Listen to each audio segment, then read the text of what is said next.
Eu nunca imaginei que um dia eu estaria escrevendo algo assim. Ainda menos poucos dias depois do que eu acreditava ser o começo da melhor fase da minha vida. Me chamo Carolina Menezes, tenho 32 anos, sou professora de literatura em uma escola particular na zona sul de São Paulo, e até a semana passada eu era uma mulher recém-casada, cheia de planos, esperanças e uma sensação de que finalmente tudo fazia sentido. Hoje, enquanto escrevo, estou sentada sozinha num quarto de hotel em Porto de Galinhas, com as malas prontas e o coração completamente destruído, esperando o horário do meu voo antecipado de volta para casa. Nunca pensei que meu casamento acabaria antes mesmo de a lua de mel terminar, e muito menos da forma como acabou. Antes de continuarmos essa história, gostaríamos de te pedir um favor.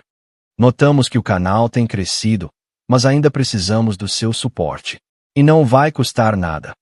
Basta clicar no botão de inscrição, curtir o vídeo e ativar o sininho de notificações para receber diretamente um aviso todas as vezes que um vídeo novo aparecer.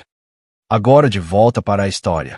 Conheci o Eduardo há 4 anos, num congresso de educação e engenharia promovido pela universidade, onde eu dava aula como palestrante convidada. Ele estava lá acompanhando um amigo, e acabamos nos conhecendo por acaso durante o coffee break. Lembro bem que ele parecia tímido, mas atencioso. Falava pausado, tinha aquele jeito seguro de quem sabe o que quer da vida. Era engenheiro civil, trabalhava numa construtora em São Bernardo e morava sozinho num apartamento que ele mesmo havia reformado. Eu, na época, morava com uma amiga, ainda pagando um financiamento estudantil, tentando juntar dinheiro para um dia ter meu próprio canto. Eduardo entrou na minha vida de forma leve, constante, e aos poucos foi se tornando parte de tudo. Eu me sentia segura ao lado dele. Admirava a forma como ele cuidava das coisas, como me ouvia com atenção quando eu falava sobre literatura, sobre meus alunos, sobre as pequenas alegrias e frustrações do cotidiano. Ele parecia o tipo de homem que a gente só ouve falar nas histórias que nunca se tornam reais. Durante 3 anos, vivemos uma relação estável e aparentemente saudável. Nunca houve grandes brigas, nunca desconfiei de nada. Era um relacionamento calmo, baseado em cumplicidade e carinho. Pelo menos era isso que eu acreditava. Ele me pediu em casamento no Réveillon do ano passado, numa praia em Ubatuba, enquanto fogos estouravam no céu e as pessoas ao redor gritavam Feliz Ano Novo. Eu aceitei chorando, acreditando que aquele seria o início de uma nova vida, uma vida em que finalmente eu teria ao meu lado alguém que me amava de verdade. O casamento foi no dia 10 de outubro, num sítio em Atibaia. Foi simples, mas lindo. Estavam nossos familiares mais próximos, alguns amigos de longa data, colegas de trabalho. Lembro do brilho nos olhos da minha mãe, da alegria dos meus alunos que mandaram vídeos me desejando felicidade e de como Eduardo me olhava no altar. Era um olhar calmo, seguro, cheio de ternura. Eu não tinha como imaginar que aquele mesmo olhar escondia uma parte da vida dele que eu desconhecia completamente. A festa foi linda, e naquela noite eu dormi acreditando que tinha me tornado a mulher mais sortuda do mundo. Viajamos para Porto de Galinhas 2 dias depois. O resort era paradisíaco. Um lugar que parecia feito para casais apaixonados. Chalés com vista pro mar, redes nas varandas, jantares à luz de velas e um serviço impecável. No primeiro dia, fizemos passeio de jangada, tiramos várias fotos, rimos, e eu me sentia realmente feliz. Eduardo parecia tranquilo, talvez cansado dos meses de preparação para o casamento, mas eu não desconfiei de nada. Na manhã do 3º dia, recebi uma mensagem da recepção dizendo que o resort havia nos presenteado com uma massagem de casal no spa. Fiquei animada e mostrei para ele. Eduardo disse que estava um pouco tenso, com dor nas costas, e perguntou se podia ir antes para aproveitar mais tempo. Achei normal. Disse para ele ir, que eu iria depois, já que ainda estava arrumando minhas coisas. Cerca de 40 minutos depois, decidi descer. Levei comigo o celular para registrar o momento, porque queria tirar uma foto nossa na massagem para guardar de lembrança. Quando cheguei ao spa, a recepcionista me informou que a sala ainda estava ocupada. Achei estranho, porque estava reservada no nosso nome. Fiquei esperando alguns minutos, mas percebi que o tempo passava e ninguém saía. Foi então que ouvi risadas abafadas vindas de uma das salas. Era o riso dele.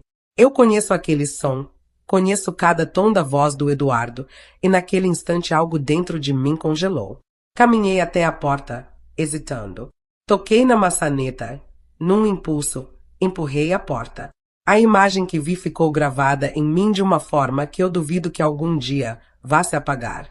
Ele estava lá, com o massagista do resort, num momento de intimidade que me tirou o chão. Não foi preciso ouvir explicações. Não foi preciso entender detalhes. Bastou ver. Bastou aquele segundo para tudo o que eu acreditava se desfazer. Saí correndo, sem olhar para trás. Ouvi o som dele me chamando, mas minha cabeça parecia um borrão. Voltei pro quarto, trancada, e comecei a chorar como há muito tempo não chorava. Um choro que não vinha só da dor da traição, mas da sensação de ter sido enganada de uma forma tão cruel. Passei a noite acordada, sentada na varanda, olhando o mar escuro e me perguntando quantas vezes a gente pode errar em confiar. Pensei em tudo o que vivemos, em cada palavra dita, e nada mais parecia ter sentido. No dia seguinte, fui até a recepção e pedi para anteciparem minha passagem de volta para São Paulo.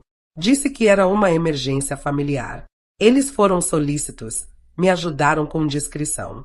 Eduardo tentou falar comigo algumas vezes, deixou bilhetes debaixo da porta. Mandou mensagens dizendo que precisava me explicar, mas eu não queria ouvir. Não queria ouvir justificativas que só aumentariam minha dor. Passei o último dia ali, tentando organizar a bagagem e os pensamentos. O resort, que antes me parecia um lugar encantado, tinha se tornado um cenário sufocante. Tudo me lembrava do que tinha acontecido. A varanda, onde tomamos vinho na primeira noite.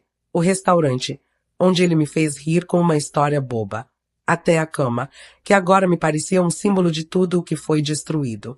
Eu me sentia uma estranha em um lugar que, 2 dias antes, parecia o paraíso. Quando chegou a hora de ir pro aeroporto, a sensação era de que eu estava fugindo. E, de certa forma, eu estava mesmo.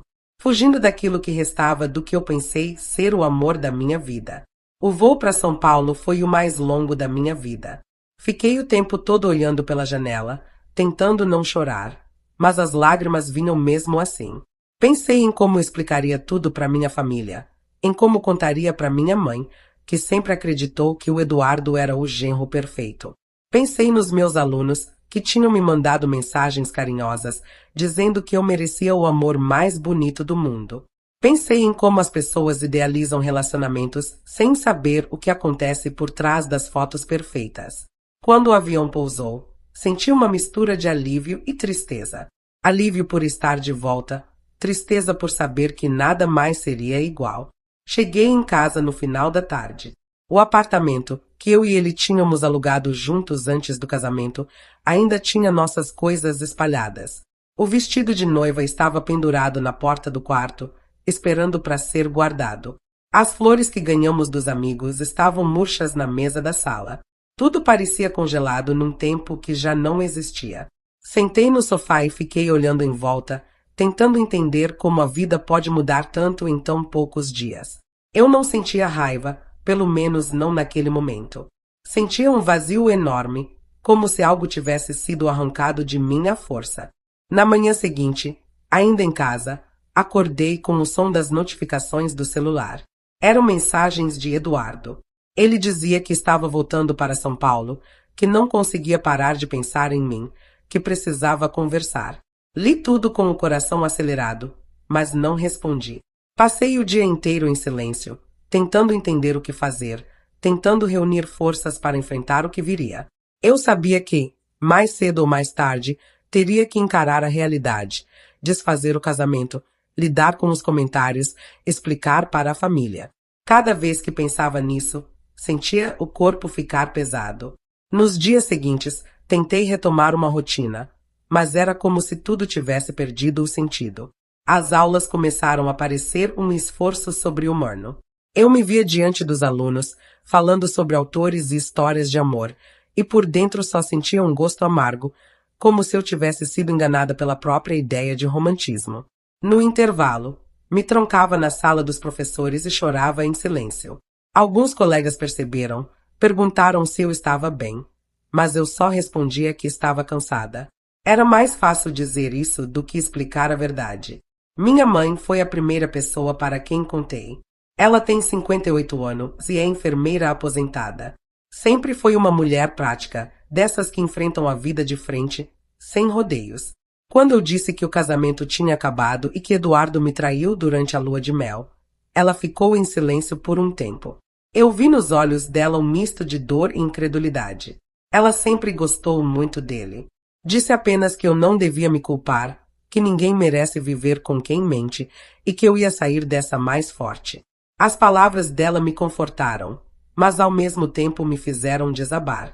Fiquei abraçada nela por longos minutos, chorando como uma criança. Depois disso, o Eduardo começou a insistir ainda mais. Mandava flores para o apartamento, deixava cartas na portaria, enviava longas mensagens tentando se justificar. Dizia que o que aconteceu no resort não era algo planejado, que ele se deixou levar, que foi um momento de confusão e fraqueza, que me amava e que o que sentia por mim era real. Eu lia tudo e me sentia ainda mais perdida. Porque, no fundo, eu queria entender. Parte de mim buscava uma explicação que fizesse sentido, mas outra parte sabia que nada explicaria o que aconteceu. A traição, para mim, não era apenas física, era simbólica. Era a quebra de tudo que sustentava nossa história. Conversei com uma amiga próxima, a Marina, que me conhece desde a faculdade. Ela foi uma das madrinhas do casamento. Quando contei tudo, ela ficou em choque. Disse que lembrava de ter achado o Eduardo meio distante durante a cerimônia, mas nunca imaginou algo assim. Marina me ajudou com o contato de uma advogada conhecida dela, especializada em divórcios rápidos. Eu sabia que precisava resolver as coisas o quanto antes, porque continuar naquele limbo emocional estava me destruindo. A advogada, Dona Teresa, me atendeu com uma serenidade que me fez respirar melhor. Expliquei tudo, mostrei a certidão de casamento, os comprovantes da viagem. Ela me ouviu com atenção e disse que o processo seria simples, já que não tínhamos filhos e o apartamento era alugado. Só precisaríamos da assinatura dele e de alguns documentos. Saí de lá com a sensação de que, pela primeira vez em dias, algo estava sob meu controle. À medida que o tempo passava, eu fui percebendo o quanto uma traição muda a forma como a gente se enxerga. Eu, que sempre me considerei uma mulher segura e racional, me vi duvidando de tudo. Passei horas relendo mensagens antigas, tentando encontrar sinais que eu não percebi. Será que sempre houve algo escondido? Será que eu idealizei demais? A mente da gente vira um labirinto. Por mais que eu soubesse que não adiantava procurar explicações, não conseguia parar. Era como se eu precisasse entender para poder seguir em frente. O Eduardo tentou me encontrar algumas vezes. Mandou mensagens dizendo que estava do lado de fora do prédio, pedindo para que eu ao menos o escutasse. Eu não desci. Eu não queria ver o rosto dele, não queria dar a ele a chance de me confundir com palavras. Já bastava o que ele fez. O homem que eu achei que conhecia se transformou num estranho, alguém capaz de mentir olhando nos meus olhos. Os dias seguintes foram longos e silenciosos. Voltar para casa depois do trabalho se tornou uma rotina mecânica. Eu chegava, tirava os sapatos, fazia um chá e me sentava na varanda, olhando a cidade lá fora. Às vezes, a mente voltava para o resort, para aquele momento em que tudo desmoronou. Outras vezes, eu me pegava pensando em como recomeçar. Os livros começaram a ser meu refúgio. Reencontrei na literatura um abrigo. Relia trechos de autoras que falam sobre perda, recomeço, coragem. Era como se, de algum modo, eu precisasse me lembrar de que outras pessoas também sobreviveram à dor. 2 meses se passaram desde o dia em que voltei de Porto de Galinhas. Eduardo continuou tentando contato, mesmo depois de eu pedir que parasse. Disse que estava fazendo terapia, que precisava se entender, que o que aconteceu não definia quem ele era. Eu não duvido de que ele esteja em conflito, mas isso já não me diz respeito. O amor que eu sentia por ele não morreu da noite para o dia, mas ficou preso em algum lugar inacessível, onde eu não consigo mais tocar. Hoje estou escrevendo este desabafo do sofá da minha sala, com o som da chuva batendo na janela e os papéis do divórcio sobre a mesa. A advogada me ligou esta manhã dizendo que tudo deve ser finalizado em alguns dias. Olho para o documento e sinto uma mistura de alívio e tristeza. Alívio por saber que estou encerrando um ciclo que me machucou profundamente e tristeza por lembrar do que poderia ter sido. Às vezes me pergunto em que momento da vida a gente começa a se enganar achando que o amor é suficiente para consertar o que foi quebrado. Eduardo ainda tenta me convencer a conversar. Diz que me ama, que errou, que eu deveria tentar entender, que a vida dele perdeu o sentido sem mim. Mas a verdade é que eu não consigo mais enxergá-lo da mesma forma. Quando penso nele, o que vejo é o momento em que abri aquela porta no spa e vi tudo desmoronar. Essa imagem se tornou um símbolo do que restou da nossa história. Não sinto raiva. Sinto apenas um cansaço profundo, uma necessidade de paz. Quero voltar a gostar do meu próprio reflexo. Quero redescobrir o prazer das pequenas coisas. Quero acordar sem o peso da decepção. Já consigo, aos poucos, sentir isso voltando. A casa está mais silenciosa, mas o silêncio já não me assusta tanto. É um silêncio de recomeço. Talvez, daqui a algum tempo, eu olhe para trás e veja essa história apenas como uma parte do meu caminho. Algo que me ensinou sobre limites, sobre amor próprio e sobre o valor da verdade. Por enquanto, ainda dói. Mas, entre a dor e o vazio, existe uma ponta de esperança. E é nela que eu me agarro. Porque eu sei que, mesmo depois de ter sido traída na lua de mel, mesmo depois de ter visto meu mundo ruir em poucos segundos, eu ainda sou a mesma mulher que acredita no amor. Só que agora eu acredito primeiro no amor que tenho por mim mesma. E é assim que eu espero os papéis do divórcio. Sentada, serena, respirando fundo, tentando reconstruir o que sobrou de mim. Enquanto ele ainda tenta me convencer de que devo compreender, eu apenas desejo seguir em frente. Talvez um dia ele entenda que certas feridas não se curam com pedidos de perdão. Algumas coisas, simplesmente, acabam. E o meu casamento acabou antes mesmo de começar.